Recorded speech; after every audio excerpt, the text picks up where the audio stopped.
और यूनिट 1 है, यहाँ से आपको इंक्लूसिव एजुकेशन क्या होते हैं, इंक्लूसिव स्कूल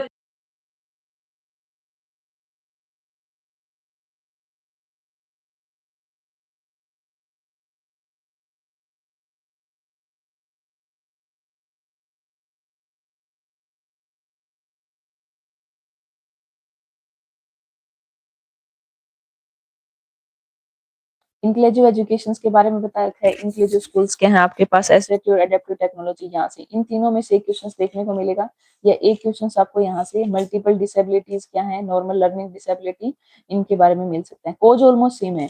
और ये अगले यूनिट 2 के बारे में पढ़ोगे, वो सारा इंक्लूसिव एजुकेशन काम किसके ऊपर किया, इन्होंने डिसेबल बच्चों के ऊपर ही, कि कैसे हम उनको, गवर्नमेंट को भी क्या करनी चाहिए, उनको फ्री एजुकेशन प्रोवाइड करनी चाहिए, ठीक है। और जितना भी हो सकते हैं कि जैसे मान लो 18 वर्ष तक सारी शिक्षा फ्री है, अगर बाद में भी कोई बच्चा 12th के बाद में भी करना चाहे तो उनको क्या करना चाहिए, स्कॉलरशिप प्रोवाइड करनी चाहिए।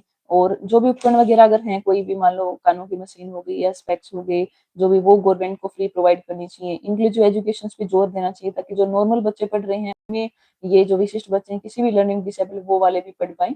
तो ऑलमोस्ट सारा क्वेश्चन घुमा फिरा के यही है यूनिट 2 वाले में। और यूनिट 1 में डिसेबिलिटी से कोज ऑलमोस्ट सबके सेम है। ये देखिए, एक बार हम पेपर दिखा रहे हैं आपको, ये 22 का है। इसमें क्या क्वेश्चन पूछा हुआ था, जेंडर, स्कूल वाला आ गया ये। तो एक बार हम दूसरा निकालते हैं, ये रहा। ये देखिए, क्रिएटिव एंड इंक्लूसिव स्कूल से मल्टीपल डिसेबिलिटीज क्या होती हैं, और एनजीओ का रोल इन एजुकेटिंग चिल्ड्रन। अब देखते हैं ना, अलग अलग एनजीओ होते हैं या स्कूल हो गए, उनका काम कर करते हैं एनजीओ में, कि जो विकलांग बच्चे हैं इनको टाइम टू टाइम शिक्षा, वैसे स्कूल में अगर कोई नहीं पढ़ रहा है तो एनजीओ के थ्रू इनको पढ़ाया जाता है ताकि वो खुद सेल्फ डिपेंडेंट हो पाए, एक समाज में उनकी भी इम्पोर्टेंस हो। मल्टीपल मतलब एक से ज्यादा डिसेबिलिटी चाहिए, वो कान की हो सकती है, आंखों की हो सकती है, या बॉडी से कोई विकार हो सकता है, वो वाली है। 4 मार्क्स में जो पूछा हुआ है कि इंक्लूसिव एजुकेशन क्या होती है, उसकी जरूरत क्यों है। प्रिंसिपल इंक्लूसिव एजुकेशन की जरूरत दिया है, जिसको समावेशी शिक्षा हम बोलते हैं।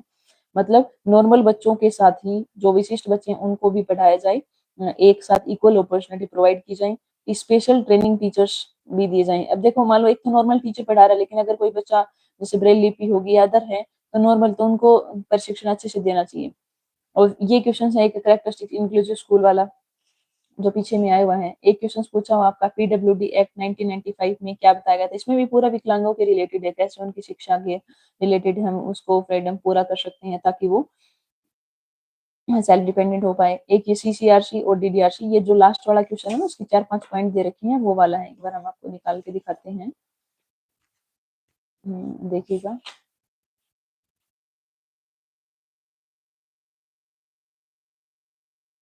तो सीसीआरसी और डीडीआरसी वाला, एक आरसीआई एक्ट है आपका 1992 वाला, ये आप देख लीजिएगा।